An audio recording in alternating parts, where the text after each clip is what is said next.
Hey everybody, this is Brent from The Second Look. Tonight, I have the pleasure of speaking with Dylan Volker. Dylan, nice to meet you.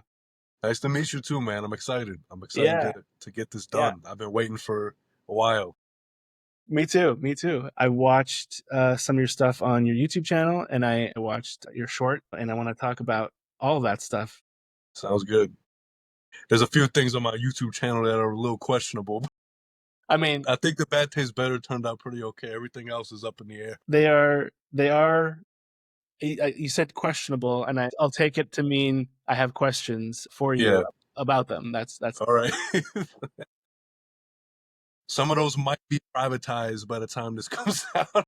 Well, okay. So clearly, from what I've seen, and you have a very unique perspective, a POV, a sensibility that I'm really curious about. So, but let's go back. Some people have that moment where it's like, oh, this is it. This is where I'm going. This is what I want to do. Some people kind of fall into it. Where do you land in that regard?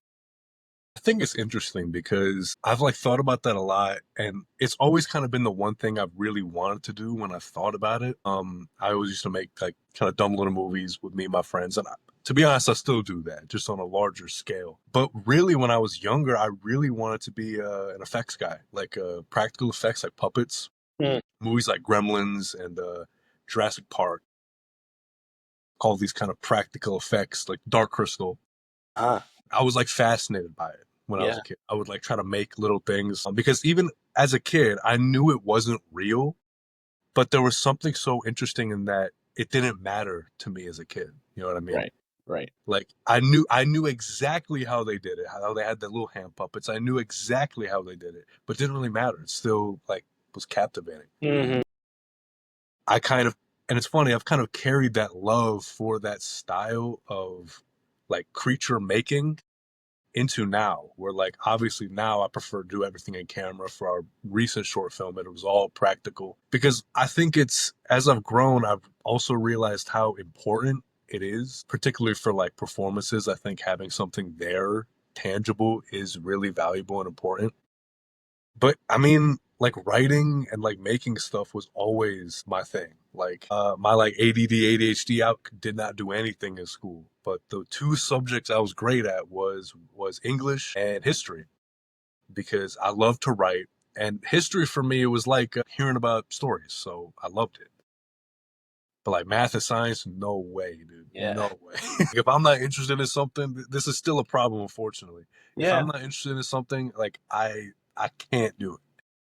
But writing like was my like bread and butter. So Yeah. used to do like short stories and such, and eventually I started doing screenwriting and reading scripts. And Okay. I never really took a screenwriting course before I started because it just came from reading them. You know what I mean? Yeah. When was this? When did I start like writing scripts, you mean? Man, like 12. Still have some of them. Mm. And they're terrible. They're really bad. I don't believe you. I know it's crazy, right? But no, like crazy formatting errors, like Arial font, like horrible. But it was a start, you know what I mean? Sure, sure. But yeah, that's probably where it started. Okay. And then when you said you would make with your friends and stuff little short whatevers, what was like the first camera? Like how did you just Yeah, shooting on elevate my into? shooting on my iPod Touch, Okay. and then I never really had experience with a nice camera until I got into high school, Okay. really, because I took like a video production, like a student news course, Okay. and that kind of got me into editing and learning how to professionally edit and shoot using nicer cameras. But before then, it was like I don't know. Whatever you I had. Yeah, exactly. Yeah. I think it's more so about the story you tell. Absolutely. Yes. I'm not saying I Equipment. told good stories, but Yeah. Yeah. You gotta follow up with that if you can't have both. yeah, exactly. No, I mean equipment is such a it's a barrier for people, and it shouldn't be really, because at the end of the day what matters is the feeling that you get, right? 100%, a million percent. Yeah, I I mean, think people get so hung up on like having the nicest and newest stuff that like that's like not even close to the most important part. Like I've seen some like amazing stuff that was shot on like a calculator, you know what I mean? And yeah, it's about the story you tell. for sure. Like you could have like a visually impressive like turn, you know what I mean? Right, right. I mean, that's kind of my overriding philosophy for how I teach and how I kind of approach my own work, and is the the that the why should always supersede the how. You know, Yeah, like why absolutely. you're doing that, why you're shooting it that way, why are you using that lens, why are you editing it that way? Because the how is technical and the why is creative, right? So we're not just there to watch a technical marvel, but we're there to watch, something with heart and emotion. And so that's why equipment is falls into the how category, and it shouldn't be prioritized, even though it, to be fair, it is enticing to have, a really great camera and to make an image that looks really great. Like there's definitely a benefit to that. There's a motivation. There's like a, okay, now I have to live up to that aesthetic, that level of quality with my work. So it's a motivator in that sense, and it should be, but shouldn't be the end result. The end goal shouldn't be whatever camera you used or whatever. No, I 1,000% agree with you, man. Like, even though Bad Taste is like is the first like quote unquote first kind of thing made under the like the Westmar banner, it's not the first thing that we've made as a group. We tried our hand at two different films over the last few years, and they fell into that trap. I thought. Whereas like I called them, I was on a call with my friend the other day, and I called them visually impressive slop, Yeah. where like it looked really good. It would look great on somebody's reel, but there was no story. Like Hmm. there was Hmm. nothing to really latch onto. It was boring. Right. Right. And it doesn't matter how pretty it is. You know what I mean? Totally. But so we didn't put it out because it wasn't good. You know what I mean? You got Oh, to that's put out something interesting. you're proud of. That's interesting. I think that just hearing you describe it that way seems kind of rare, right? People do something, they finish it, and it goes out. Like, but to have the discernment to just, be like, maybe not, to hold it back. That's tough. No, I'm 100% that way. Like if I'm not proud of the product, Mm. if I can't, because my usual like measurement is like, would I want to watch this? If the answer is no, I don't want my name on it. Mm. Yeah. Valuable experience, but it's not a measurement of what I can do. So I'd rather not put it out. Yeah. I get people would disagree with that, where I know like some people's philosophy is to make as much as possible and have your name on as much as possible. But my Hmm. thing is like, I feel like I value it in a way that it's like, I wouldn't want my name on something that I'm not like a million percent Yeah. proud of and happy to talk about and excited to talk about. Yeah. Those films we made, it's not something I'd be excited to talk about. You know, Sure. it's more like a, Yeah. And oh, I'm sorry. it's okay.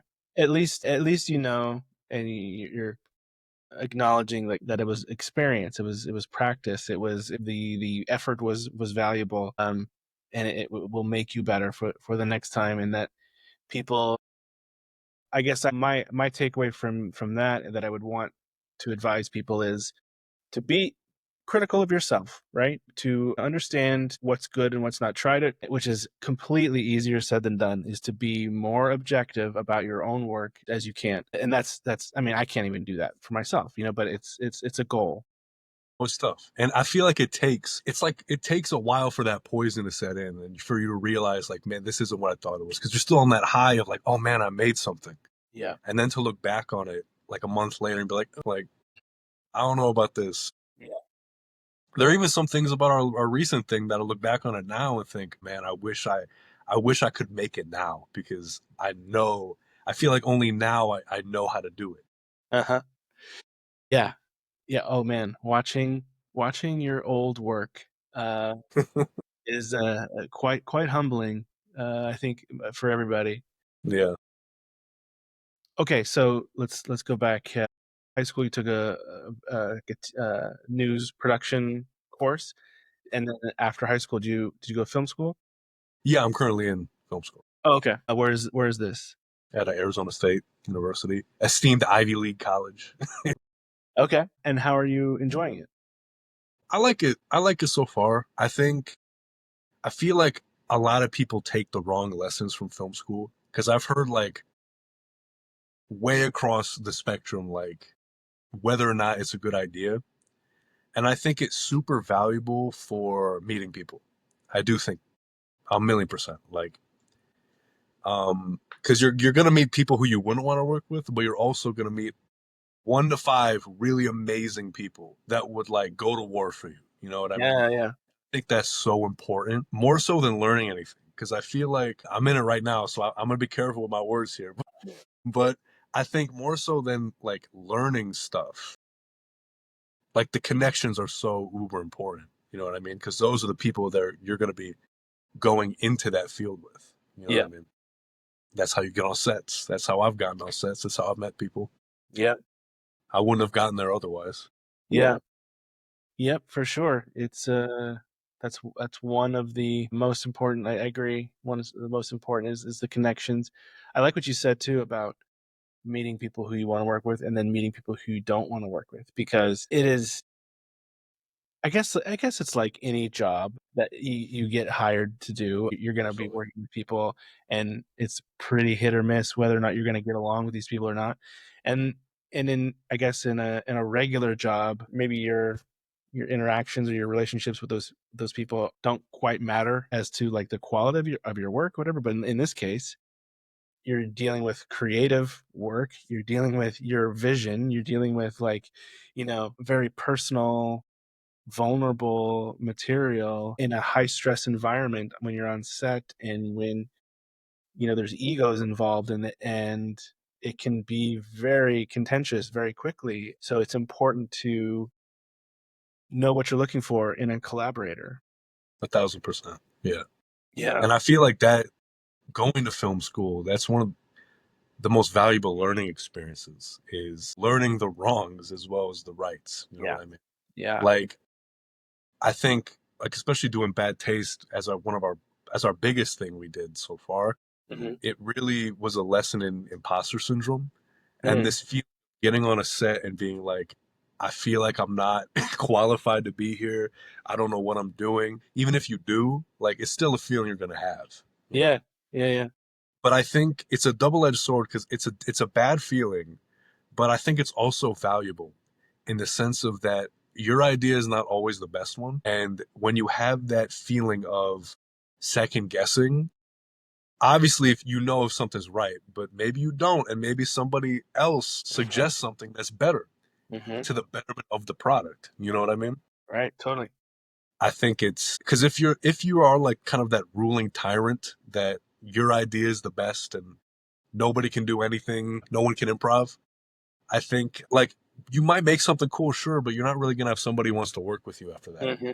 Because I've been on sets like that Yeah. where the director was like a despot. He was like somebody would make a suggestion, he was like no, and if he was right, whatever. But when you have that energy, Mhm. you're not really gonna have a group of people who wants to come back Right. for you. Yeah. They might think, oh, this guy makes cool stuff, it'll look good on my reel, but they're not going to be like, I want to come back for Brent or I want to come back for Dylan. You know what I mean? And I Mm-hmm. feel like having a group that looks at you that way, who, like I said, would like go to war for you in that sense, I think that's valuable. Hmm. Yep. Yeah. You're sorry. You're Are you good? spot on there. Like that attitude and personality are huge. Way more important than even talent. I think people like you're saying, if you have two DPs, one is a jerk and arrogant and self-absorbed, the other person is and but really good. The other one is not as good, but they're totally cool and nice and willing to listen to you and willing to offer up ideas, and like this one's going to get chosen for the next project Yeah. easily. Because 100%. yeah, it's a business of relationships, I guess is a good way to put it. And being nice and being friendly and being open is better than anything on your resume or on your reel for getting and keeping jobs and relationships. And I think like this idea of imposter syndrome, which I'm fascinated by that feeling Yeah. because I feel it all the time. You Yeah. know, like I'll even have because everybody at Westmar, they're all most of them are my friends that I've made in high school that I've carried with to these larger projects. And even though they trust me, it doesn't matter. I still get on that set and feel like, oh man, like I don't know what I'm doing. But there's a difference between that being crippling Hmm. and versus feeling that way, but being like, I don't feel like I should be here, but I know what to do in order to do this well, and there's a plan, and I know what and like I know what Yeah. Yeah. Yeah. because I don't know if you've ever like felt that way on a set, but it's tough, like it's nerve wracking to feel like. Yes, it really is. I've done a bunch of stuff with my friends, like you're talking about, like when we were in like middle school, but or stuff with just me and a camera, and I'm like the crew of one just messing around. Um, and but the first time I did a short where, but there was a small budget, and there was actual crew, and I was working with children, which Right. is not advisable. And yeah, and then the sun's going down, and we're shooting the last shot, the last scene of the movie, and yeah, it was a pressure cooker, a pressure cooker. I said that weird. I think you said it right. No, I'm also working the DP I was working with, way more experienced than me, and he's listening to me. He's like, okay, like what do you want? I'm telling him, uh, and he's totally cool. I kept after a while, I kept asking him for what he thought. Like, oh, what do you think? Was that good? Did you? And like, he got frustrated with me asking him what he thought. You know, he wanted, and that's when I felt like, no, like, I need to kind of. That was the big lesson from that project was I need to know what I want, to know what why it looks good or why it's working or not, and to not, because I was starting to feel that, like, because I was starting to panic. I need to rely on my collaborators here to make sure it's any good, and I kind of lost, I guess, my own. I was humble but I was too humble. I was like Mhm. too like it was tough to reestablish myself as like the guiding voice on this project, which is, yeah, tough, for some people, especially when No, I things. had a similar because on Bad Taste, a good friend of ours, Gavin, he ran sound for us, and this was the first time I'd met him, so I was kind of nervous. But he's one of the coolest dudes I've ever met. Mm. Super professional, super chill, and I remember him asking me and Cameron, who's my best friend, he also is my AD, all these questions, and you could tell that we had no idea what the fuck. Oh, sorry, am I allowed to curse? We Yeah. had no idea what the hell what the hell he was talking about. Yeah. I think even Gavin knew that he knew way more than us, Hmm. especially technically. Hmm. But he never made me and him feel like stupid, or he never treated it like, oh, these guys don't know what they're doing. Like I'm not gonna care. Whereas it was the opposite. He kind of he was super chill, just super professional. Yeah. I think that that's the best kind of experience. You know what I mean? Like Sure. you probably will be surrounded by people who know way more than you, but that doesn't mean you don't bring anything to the table. Right. Yep. Gotta You wrote trust it, you're yourself. directing it, you're the creative. Yeah. Yeah. Doesn't matter if you don't know the difference between lens mounts. You know what I mean? Sure. Sure. No, no, totally. That's why you hire these people, is because they're very good at their job, and your job, I guess, as a director, your job is to communicate to them what you want, and if you can do that, you've done your job, and they're going to do their job, and everyone's happy. Yeah, no, it's the ego problem of not knowing everything, or not knowing how things work, or being on set and surrounded by people who know more than you.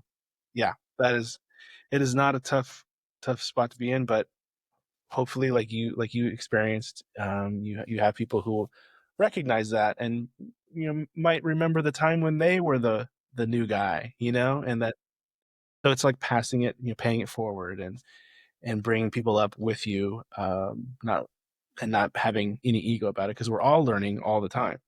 That's important. Everything's a learning experience. Like I don't think you're ever gonna know everything, you Uh-huh. know, and that's Right. okay. I Right. think that's exciting, you know, Hmm. that everything's gonna be new. Like one thing might go really well, and you're like, oh, you're on top of the world, and the next thing might be a complete disaster. Yeah.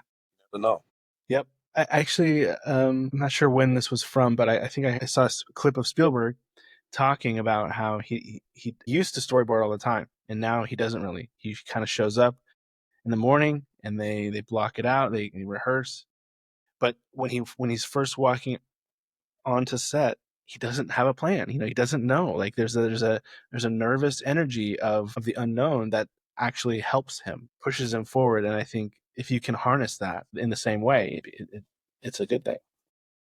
I'm still figuring that out. I still got a storyboard, man. No, no, yeah, I yeah, still for get it. sure. Especially for our last one, we had 5 hours. I was like, man, I got to do everything I can before. Whoa, whoa. You're talking about the bad eat, or The bad the, tastes better. yeah, was Yeah. shot in 5 hours. Whoa. So Okay. the horseback footage from the start was on a separate day, Okay. but all the night stuff, yeah, that was 5 hours. Wow.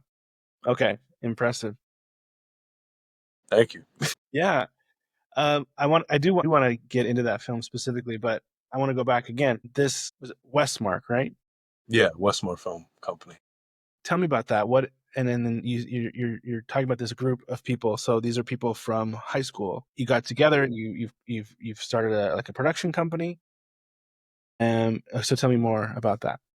So Westmar kind of started. It's mostly friends that I made in high school, but also people I've met through college and such. And the idea of it was I was looking at all of these kind of student films and short indie films that were made by people in kind of our circle. And I kind of thought of what if instead of having kind of nomadic crew where you have to put out crew calls, do this or that, we kind of house everybody under one, and we make these things as sort of testing beds for larger things that we could make, and we don't really bog ourselves down by having to tell something. I don't want to say from beginning to end, because I think all of our stories do have a satisfying conclusion, Mhm. but more so not limit ourselves by like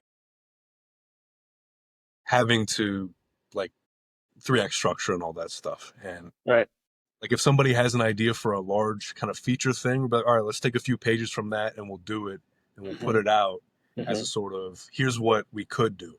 And I Right. think with Bad Taste Better, I think that was the kind of first instance of that. Of like, because that film came from a feature script that I wrote Okay. with no intention of making, but it was me and Owen, who he's one of my best friends, and he played one of the main characters in the film. And I kind of told him about this story because I used to bring him with me to my classes freshman year of college, just because I didn't like walking to class by myself. Kind of go over these ideas with each other in the car. And I told him this idea. I was like, "Yeah, I had this idea for like a western with like a werewolf in it." Um, Not thinking much of it. And he was like, "No, this is a sick idea." And I was like, "Do you want to read it?" So I sent him over, and it was like maybe like a 90-page draft. It was very different. And he was like, "No, we should like make this." And I was like, "Nah, you're crazy." So essentially, what we did was, and this is kind of how I still practice script writing to this day, is I'll write whatever I want for the first draft, just vomit everything, and then I'll take a step back and think, all right, out of this whole thing, what is doable? Because you got to do the doable, you Yeah. know. Right. Right. So essentially, for Bad Taste Better, what I did was I took the whole 90-page draft and I took the opening scene and I gave it an ending. I switched a few things around, but yeah, Yeah. The short film is essentially the first opening sequence of that feature, Okay. because I looked at it, and out of all the stuff I had wrote, I was like, we could do this, and I think we could do this well. You know Yeah. what I mean? Yeah. Yeah. And I think Westmar, because the whole, what's the tagline? It's like a test bed of dreams and nightmares, because that's how I see it. As like, if something doesn't work out, we can make something that's totally garbage, but it's a testing bed. You know, Yeah. everybody can bring their ideas to the table, and we can workshop it and make it. I see. That's awesome. So it's like a collective that helps each other out with different projects. In this case, that was your project, and they pitched in, and then you're pitching in on their projects. And as specifically, now correct me if I'm wrong, but specifically for like proof of concepts, right? Like Yeah, I no, think in I general, think that's what you guys are doing. yeah, I think some things might stand on their own a bit better. Like I think Bad Taste Better is, it works just as fine as its own isolated thing. Yeah. But like we have scripts, like about 10 scripts now, that are like 3 to 5 pages, that are just scenes from Hmm. larger things we want to Hmm. adapt as like, here's just a little bit of this story Right. that if people like, we can Yeah. eventually kind of create into a larger project. You know what I mean? Yeah. Yeah. That's really smart, I think, to do it that way because you know it seems like the general consensus is that short films, the pursuit of making short films, is really just you putting together a resume, to be able to do features, right? And that I think, but then the uh, it's I think it's a having a proof of concept instead is a much more direct connection to like, okay, what feature would you do? Because if you're making a short film, it's this one little thing, and then you make it, someone sees it and likes it, and then like, okay, now we got to do something. What's your next idea? And then you have to have like a whole new idea. Then you have to sell them on this whole new idea, and you have to convince them like, well, like, see, like I made this thing, and I can make this thing. But But they might not like that as much. right, right. So, but in your method, here's this thing. It's just the same thing I want to make, but bigger and better. Um, there's a one-to-one connection there between the idea is, what your skills are to be able to do that idea. So it's a much smarter way to sell yourself to producers or investors down the road who might pitch in to get you to make it a feature. I think that's really smart. Thank you, man. I appreciate that. And I think because when we first kind of started, we had this document. I call it the Westmar Bible. It's kind of like a kind of guiding principles that I want to carry with. And one of it is that, even though they are proof of concepts, and as a whole, it's kind of small tastes of larger stories, Yeah. to not tell an unsatisfying story. Like Hmm. your story, you can leave an audience wanting more, but there's a difference between leaving an audience wanting more and leaving an audience feeling cheated. You know what I mean? And Totally. I think it's important to differentiate that, Yes. because leaving an audience wanting more, perfectly fine. I think for short films, especially, I think that's extremely valuable, actually, and to not have like a wet fart of an ending. You know what I mean? If you can end on like a quote unquote cliffhanger, Yeah. where they're like, "Oh, I want to know what happens next." Like that's how you get your project funded, man. Yes. You know? No, that's a great point because if you can't stick the landing of a 5-minute movie, they're not going to believe that you can do it after 90 minutes. You have to, yeah, make, even if it's a couple pages or a scene out of the feature, it has to act as a complete cohesive thing. I think, yeah, very, very good advice. Okay. So this film in particular, I love the title.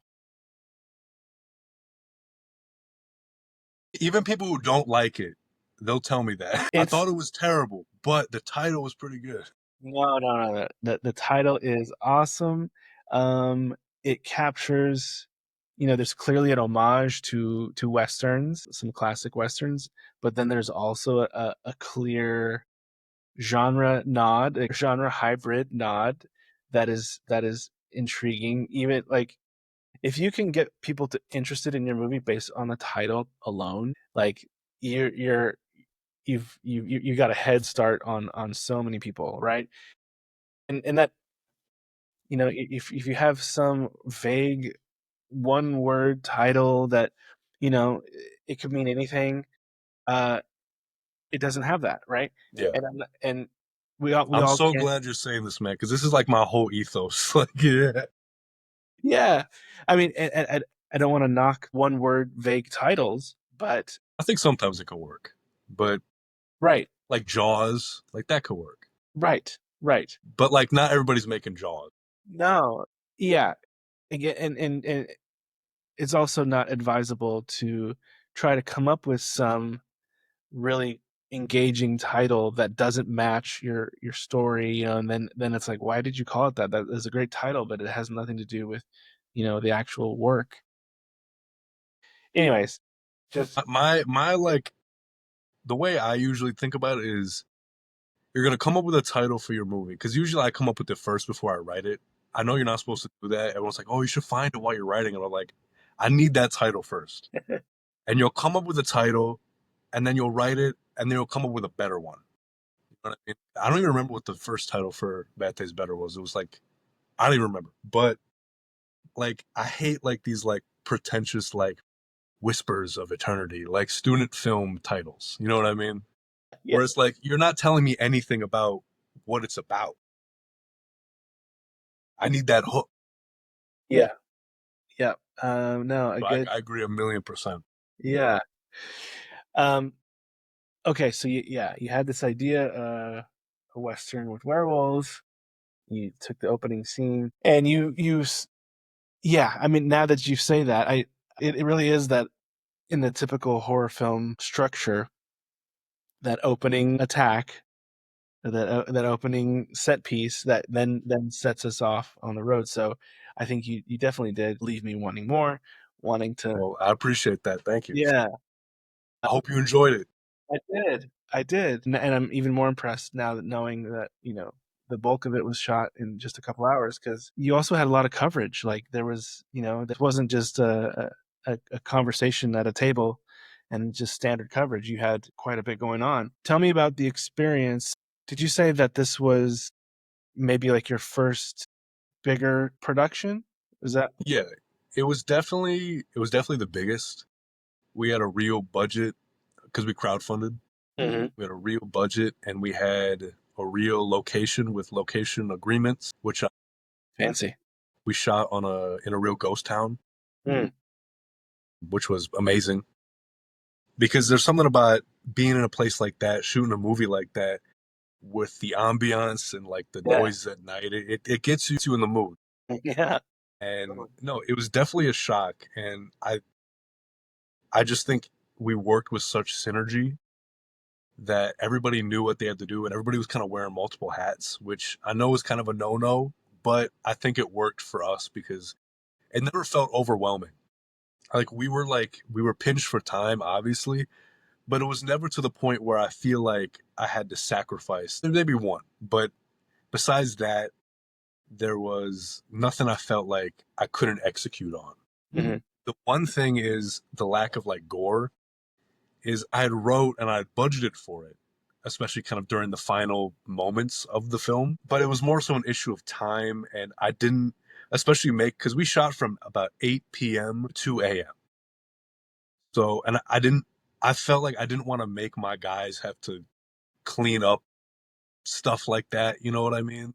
Because when we were first writing, and I was talking to Owen, I was like, oh yeah, we'll buy like animal guts and we'll put it in your shirt and have it spill out. And I'm like, yeah, and like in on paper it sounds cool, but like then like I'm gonna have my guys clean up that shit. Like I don't want to do it, especially when we have to leave at 3 a.m. We have an hour to clean up everything. Yeah. But no, I think it was good to. I'm glad that I didn't feel like I had to sacrifice because pretty much everything on the paper was what you saw in the. Okay. That's good. That is that, because you already explained one thing you kind of had to leave on the table, but every shoot, every day of every shoot is like that. where you didn't get exactly every, no matter how much you prepped, there's always some little thing that comes up that, prevents it. But so you mentioned this earlier. You had 5 hours, but you did a bunch of prep. So tell me what kind of prep did you do? Well, in general, since I wrote it and I also directed it, I had a general kind of idea of the imagery I wanted to see because I'm very specific in my writing, just to Hmm. kind of illustrate because I know what I want, but it's to illustrate to my guys what I want to see Yeah. in particular. So it was mostly just about getting it drawn on paper so everybody was on the same page. I actually have it right here. I think not every, some people can't really afford to do it, but if you can, I think making like production binders like this is like so important.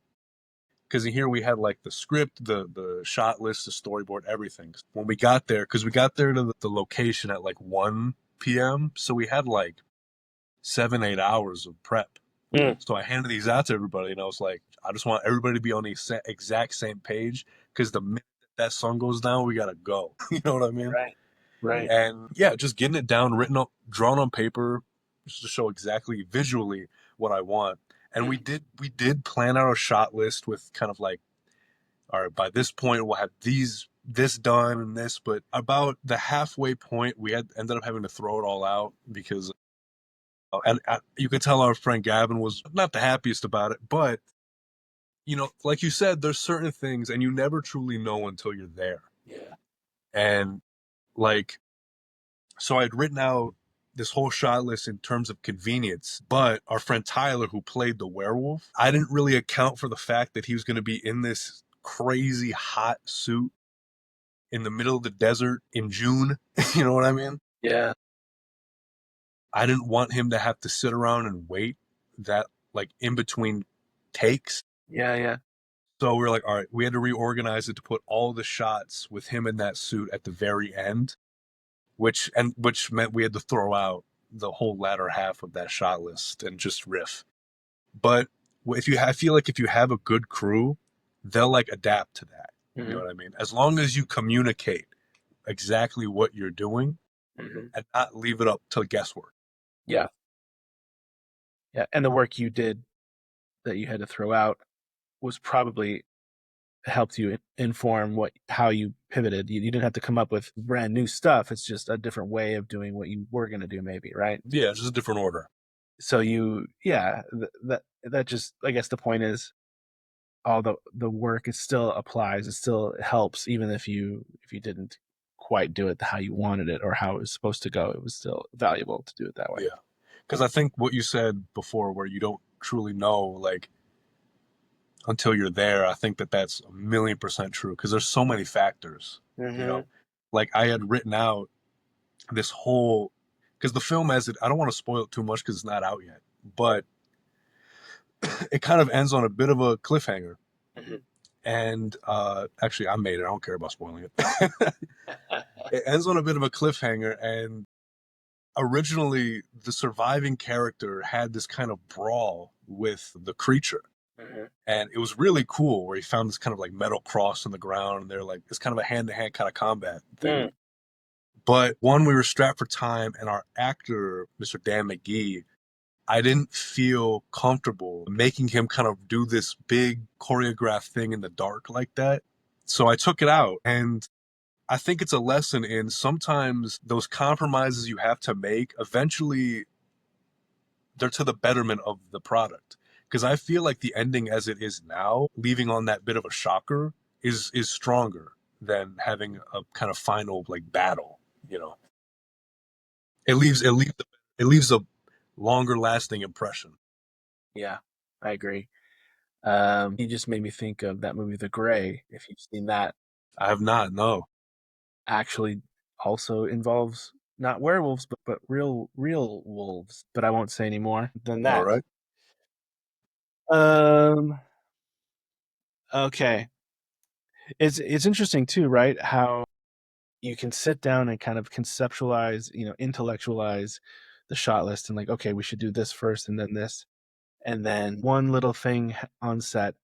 Now that you didn't anticipate, or you couldn't anticipate maybe, or just like next time you're gonna be like, okay, well, we got a guy in a suit, we should do it all first, or so he's not sitting around in the suit all night or whatever. Any other takeaways from that production that you're gonna bring to the next one? I think in regards to crowdfunding, it was, but for our next thing that we're gearing up for this summer, we're not doing that. So, but I'll say it anyway. And if you're ever looking to crowdfund, I think proper time is important because I don't think we allotted enough time for our, it's like, I don't think we allotted enough time for our crowdfunding. But that's more of a money thing. But luckily, we were kind of we met a lot of really cool people who gave us the benefit of the doubt. Even though I told them like, listen, I don't have all of the money yet. Hmm. But also another cool thing is I've found that a lot of people, if you approach them about, like, for example, the horseback sequence at the start of the film, I had met our wrangler. Her name is Kathy, and I met her on Facebook because I kind of posted an ad basically saying like we're looking for horses for our. I said it was a student film. I lied, but for our student kind of short indie film, Hmm. like fully expecting to like dish out like $500 for an hour. And I met Kathy, who was just the nicest person, amazing human. And I'd asked her like sent me like pictures of the horses, and it was exactly the kind of color and make and model of the horse that I had written in the script. So I was like, this is amazing. So I was like, what's your rate? What are your rates when it comes to doing something like this? She was like, oh, like I'm retired. Like I just think it would be cool to see my horses in a movie. It's so cool. I said, great. Yeah. Shake, handshake, quick. Exactly. Before she knows I'm a scam artist. I think it's a lesson in a lot of people, and even for this new film we're gearing up for, it's called There's Something in the Bag. It's a thriller. Title. Thank you. I appreciate it. That was the first title I came up with. Actually, no. It was the first real one I came up with. Okay. So I'm Okay. already breaking my rule, but it's kind of a 70s kind of supernatural crime thriller. Okay. I'm not going to say too much, but the script called for a convertible 70s kind of Cadillac. No idea how I was going to do that. And similar to the way I found the horses, I got in touch with a guy who said, like, you're more than welcome to use it. I sent him the page of the script that, we need it for. And he was like, I think this is great. Like, you're more than welcome to use my Yeah. beautiful car, which I would never do that. Right. But like, I always tell my friends this who, like, one of my friends, she was writing an email trying to get a location for one of her kind of student films. And she was like kind of nervous about it. And I told her, like, most people just think it's cool to have their thing or their place in a movie, as long as you take care of it and do it well. Sure. Sure. I think that's a big takeaway is, I think a lot of people are enraptured by Mm. film and Yeah. movies and the knowledge, like, yeah, my car or my horse is in this movie Yeah. is good enough. They're immortalized. Yeah, exactly. And to be honest about it. Sure, sure. No, no. This is such great advice that I mention all the time to people. Just ask people. Just ask. Like, what are they gonna do? Say no? Yeah. I think a lot of people are afraid of that of the rejection, which Yeah. I'm like, so what? You know how many times I got rejected? Like, whatever. Sure. It's the chance, it's the opportunity for something better. You know? Hmm. Hmm. Yeah. I mean, whatever. There's more than one horse. That you can more than one car out there. Like it's just getting a no doesn't mean you have to like take it out of the script or something. But yeah, you're right. For whatever reason, it could be the I want to see my thing in a movie. It could just be a nice person who likes to help people out. Yeah. Which there are more. I feel like there are more good people in the world we live in such a cynical time Yeah, with media and like life and politics that I feel like we tend to forget that there are just genuinely cool people in the yeah, world who yeah. are like down to help you. Yep, yep. And you'll never know if you just assume the worst and don't even ask. Yeah, 100%. Yeah, that's great. Okay. Well, I'm very intrigued by your new project. I want to see. I guess I want to ask you too. Like now that you've got this finished proof of concept, and it hasn't been released yet. But what's your plan? What are you doing with it? We submitted to a few festivals so far, just get some eyes on it, some smaller ones. Mm-hmm. And then after that kind of festival run, it's going to go up on YouTube, I think. Because I Okay. think it's important for everybody to have obviously the opportunity to see it and Sure. to kind of build that channel as like the place to go to see our work, to have it all centralized. And I think it like the thing of like the difference between a nomadic crew and having everybody under one roof, having all these projects under that one banner, that one Yeah. roof. Yeah. So That, it'll be out on YouTube. If you get rejected from the next four, it'll be out quicker. that that's great. Yeah. But I'm glad you did, man. Yeah. No, no, it's very cool. I love. I'm a big genre guy. I'm a big horror guy. I appreciate time westerns get hybridized with something. I think I think it's underutilized. totally, totally. I mean,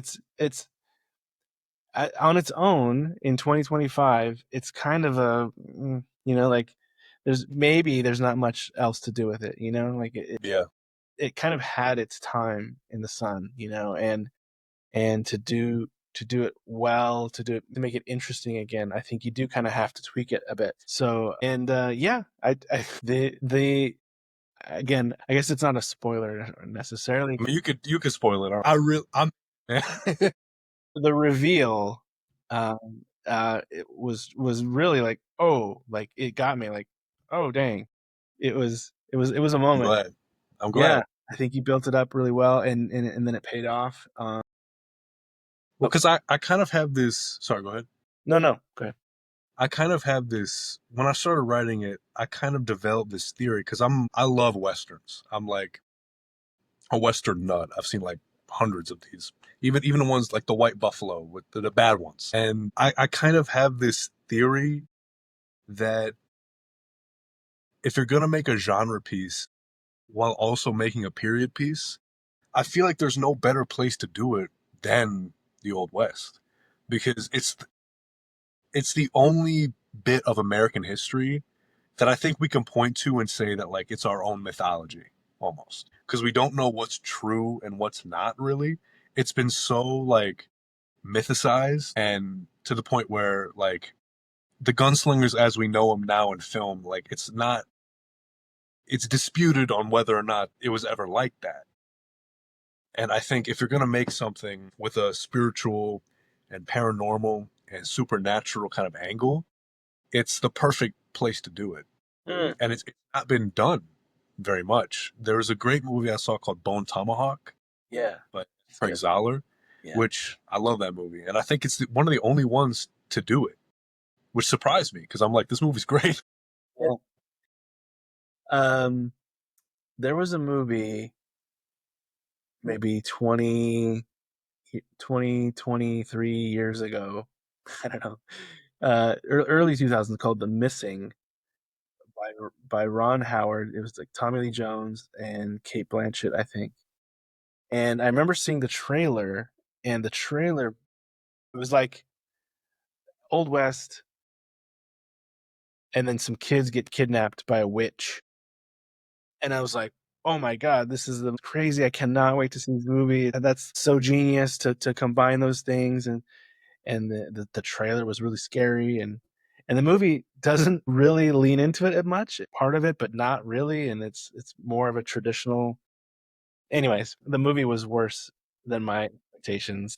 Yeah, because it didn't go all the way, right? Right. Right. I feel you got to go all the way if you're going to do Yes. a genre twist on Yeah.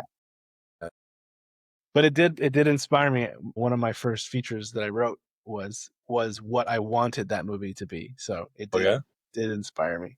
that's awesome. I think that's really cool to be like I could do this better and to do it, you know. Yeah. I wouldn't say better, but I would say what I Well, want. better to us, you know Yeah. what I mean? Yes. Yeah. I want to. I mean, right. That one of my first guests had a great quote, like, and he was borrowing it from someone else. I forget who, but like, make the art you want to see. Like, Yeah, 100%. and Like, and that's also my ethos is to, I look at it, like I said before, and like, would I want to see this? Mhm. And to me, a Western with a werewolf in it, I want to see, you know what I mean? Totally. So go out and do it. That's great. Dylan, thank you so much for your time. It was a Yeah, of fantastic course. conversation. Very happy to meet you. Very excited for what you do next. I really can't wait. Again, great title for the new one. Great Thank you, man. description. We'll see. I would love to see what that turns into. Thanks for your time. And congratulations on everything you've done so far. Good luck with the rest of film school. Thank you. Keep in touch Yeah, thanks for having me on, man. This was really fun. I love talking about movies with every yeah, it day, was really all awesome. day. Yeah. Yeah. Thank you, All man. right, Dylan. Thanks so much. Of course. All right. See ya.